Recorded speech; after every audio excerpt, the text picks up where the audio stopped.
Now, I'm going to be reading from Vince Neil's book called Tattoos and Tequila.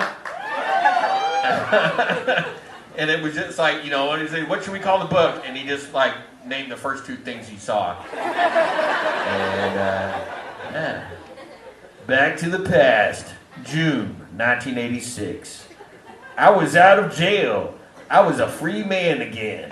I had about 18 months of court-mandated sobriety behind me. I was not squeaky clean, but a lot cleaner than I've been since I was probably 14 years old. It was time to live a little. By the way, this is right after he killed Razzle from Hanoi Rocks, drunk driving, so he's got to go party. I ordered a house full of furniture, got a couple of my buddies to move in with me. It was cool. I had no wife to tell me what to do anymore. Why not enjoy it? Around this time, the band was on sort of a hiatus. While I cleaned up, the rest of the guys had continued their downhill slides. Following his grandmother's funeral, Nick had resolved to kick drugs so he could write for the next Motley album, which we were due to record. Tommy was recovering from torn ligaments on both sides of his ankle. He'd wiped out on his dirt bike doing a wheelie in front of his house. He couldn't play the drums until he was healed. Mick was in his own private world as usual. I don't know what that means. Maybe it's Warcraft? I'm not sure. No, this is 86. It would have been like Warhammer. All right. Yeah. All right. Take my ball. All right. With nothing else to do, I started spending a lot of my time at the Tropicana, a strip club in LA that featured female mud wrestling. The Tropicana was on Western Avenue and Santa Monica Boulevard, which is kind of a shitty part of town. Thanks for letting us know. Part of the strip club's in it, really? All right, thanks, Neil. All right. Did you see the movie Stripes? Remember in Stripes that had the mud wrestling? That was actually Tropicana. Yeah, I actually knew some of those girls were in the movie. They worked at the Tropicana. It was just a fun place to go. And like this point, they're just like transcribing exactly what he's saying. For right guys like me, strip clubs are different from regular guys because you can usually fuck the girls at strip clubs. A strip club is basically a place to go for the specific purpose of getting laid.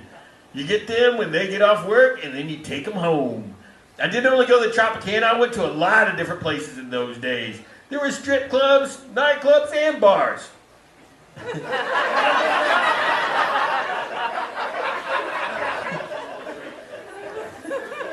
On Friday nights, I go to the Tropicana. On Thursday nights, I'd be at Carlos and Charlie's.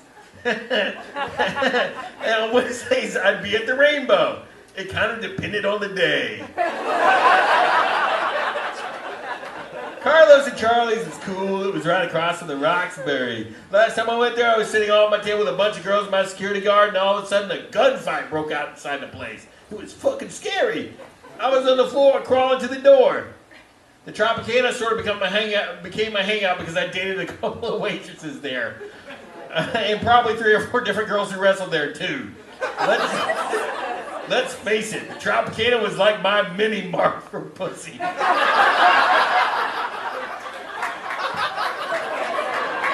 A bunch of beef jerky right by the door. After having gone in there for a while, I decided to build my own mud pit.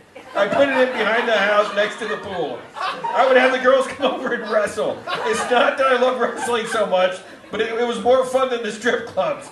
And the girls were a lot cooler and a lot of fun. After closing time or whatever, we'd bring a dozen or so girls back to my place and stage our own private female mud wrestling contest while me and my buddy sat around in bathrobes drinking cocktails.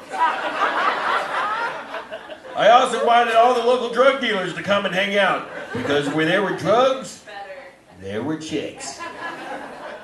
That's some like life math from they sure were fun times. At one of the parties, some guy in a suit who I'd never seen before that night handed me a rock of cocaine the size of a fucking golf ball as a way of thanking me for my hospitality. I was like, thanks, dude, come again. And he did. In fact, he practically moved in. His name was, well, call him Whitey. The house already had beer on tap at the bar. Now we had a resident drug dealer. Speaking of which, even though I was doing drugs on a pretty regular basis, I kept going to Narcotics Anonymous and Cocaine Anonymous meetings. Why? That's where the hot chicks were. especially the cocaine chicks. They're just good-looking girls trying to get off doing blow. Believe me, I know the routine. It's a great place to go to meet girls. Thanks.